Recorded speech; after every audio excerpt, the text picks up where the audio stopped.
Hello, everyone. Welcome back to the Melanin Margin, the weekly chat show where conversations about race are never off the table. We're your hosts, Quaviondre Williams. And Daquon Wilson. So let's get into this week's conversation. What's hot on the table this week? British Nigerian actor John Boyega recently went on The Breakfast Club to promote the new movie he's starring in, The Woman King. During the interview, host Charlemagne the God asked Boyega about his dating preferences, to which Boyega responded, quote, "It's just a preference, but I like my women black. It's just that black women are fine as hell. Melanin levels gotta be over 75%. Thickness gotta be there. Style gotta be there. We gotta laugh at the same jokes. We gotta bump the same music. There's just gotta be a flow," end quote. However, after clips of this interview started circling around the internet, people became split on Boyega's comments. Some felt as though the comments created a double standard, such as one Twitter user who tweeted, quotes, "If a white actor said they only dated white women, many would not defend his right to have preferences. They would call him racist. Double standards are a problem," end quotes. However, others believe that there's nothing wrong with the comment, such as one person who said, quote, "A black man who unabashedly uplifts and loves the very beautiful thing that every dark-skinned woman has been teased, disrespected, or violated for at one point or another, that's a black king right there," end quotes. So, Andre, that begs the question, what are your thoughts on Boyega's comments? First I wanted to respond to that comment that started with the whole, well, if a white actor said this, this is that classic reverse racism argument that white people love to jump at whenever black people say that they love other black people. And the quote was said by a black woman, which also just adds. Really? Yes. Oh my God. So that takes it to a whole nother level right there. Oh, not the self-hatred. But let me read this down as simply as I can. The reason why BIPOC people can say that they prefer to date people of their own race is not the same as white people saying they only want to date people of their own race is because of what, say it with me now, white supremacy. The standards of beauty have always centered around Eurocentric features. As a people, we've all been conditioned to believe that white is better, white is beautiful, and whiteness is the goal. Whiteness has never been diminished, stereotyped, and demeaned in the same structural level as people with BIPOC features have been. To be attracted to whiteness is simply a product of our society's conditioning. It's the standard.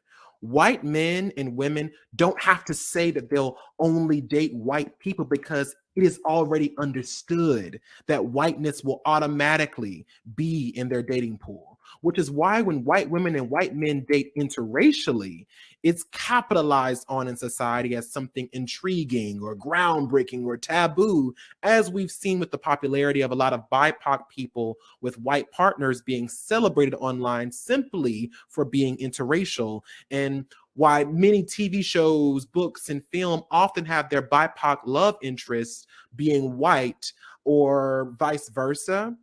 The same is not true with BIPOC circles, specifically when it comes to the Black community. You see, colorism runs rampant in many communities of color, and in the Black community, many Black men uphold the systems of white supremacy by demeaning and disrespecting Black women, specifically darker skinned Black women at every chance they get. You know, some have built entire brands on boasting about how they exclusively date white women or non-Black women. And this is why hearing this statement come from a Black man is important, because too often it's the opposite. As far as the whole, it's just a preference thing, I'm really over the question as it pertains to race of a person, because it's always giving fetishization, which is something we've unpacked and talked about on this show a lot. But before we get into that, I want to ask you, Daquon, what are your thoughts about his comment? I think I agree with you. I think that these comments, there's always this situation where a black man uplifts black women and then people create a discourse about it because it's not, like you said, it's not seen as often. It's always people belittling black women and, like the commenter said, disregarding black women, violating black women for having features that are not fit within this European standard of beauty. And so if a black person wants to be with other black people, that is completely different than when white people say that they want to be with only white people. And we also can see from his comments that he says that he just likes it. It's something that he likes, it's a preference. And I think that's really the key part of this comment is that he's not belittling other people and other women. He's not saying, oh, well, like white women, no, never. Asian women, no.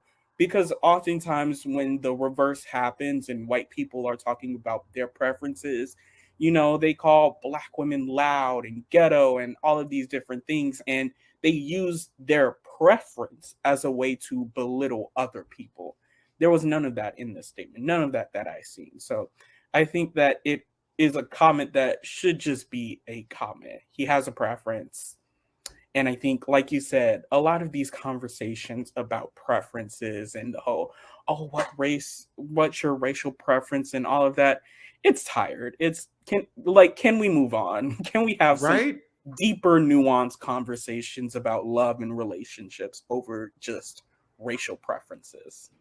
I think there's a difference between a good preference and one that is problematic because, but I think let's break down what a preference is in simple terms. You see, I prefer green apples over red apples, but I still eat red apples. But bring it back to the situation, I don't think people were really hearing what he was saying about his preference.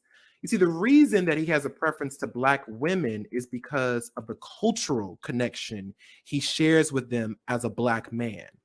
Blackness, unlike whiteness, is not just a race, it's a culture. Being white has no cultural significance other than race, but being Jewish or Irish or German or even Australian has cultural heritage. Hell, even religiously speaking, saying I prefer to date Christians or Wiccans has a cultural connection to it. Also, I think that there needs to be a level of introspection when it comes to deciding whether or not your preference is problematic.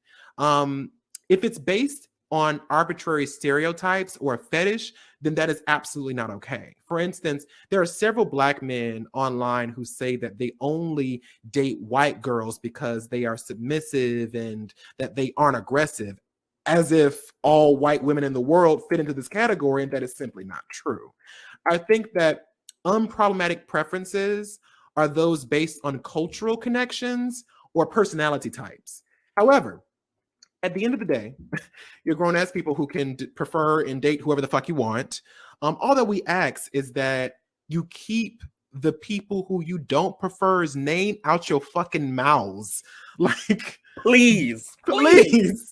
Like, back to the apple analogy, even though I prefer green apples, you don't see me building my entire brand on telling people just how much I will never eat a red apple or how much I don't like them, because that would be a whole lot of energy wasted on something that I supposedly don't care about. There's so much nuance in this conversation. But Daquon, I want to ask you, like, what do you think is the difference between a good preference or a preference that is problematic? I think, like you said, it comes down to the reasoning. In this comments, I see culture as being a reason.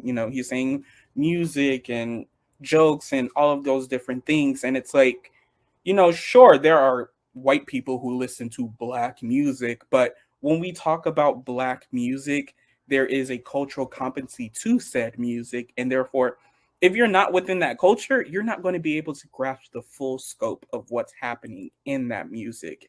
And so, I know for me, like, I love to have deep conversations about things about culture, music, black plays, black writings. And I would love to have somebody who also can not only know about that type of stuff, but can really go deep within it and be able Mhm. to pick up on those cultural competencies. And if you're not within that culture, you're not necessarily going to understand that. And so I think, like you said, it's just there's this level of, you know, exclusion that a lot of problematic preferences have. The Yeah. people who are like, I would never have a red apple. Red apples are disgusting. They do this and that, and they just do so much. And it's like, it's tiring. And I think that the whole entire conversation about preference, It's tired. it's tired, and it's really between you and the person that you're dating. I think one of Exactly. the most problematic things people have about their preference is that they gotta spout it everywhere. Everywhere. It doesn't need to be all over social media. Your entire internet personality is you talking about your preference. Like, I don't care about that. Like, Nobody if gives a you fuck. like somebody, you like them. You Just know go what it ahead and gives? like them. You know what it gives, Daquon? It gives those podcasts that have been going around going like, so what do you like about cheese? Actually, I don't wash. I don't wash ever. I don't just unprompted giving, just I don't wash. I've actually only bathed twice a year. Like, It's like, I didn't ask for that. I don't nobody. need to know that shit. Don't Like, give a fuck. keep that in the drafts. If you have to talk about your preference so much, film a TikTok and keep it in the drafts. Exactly.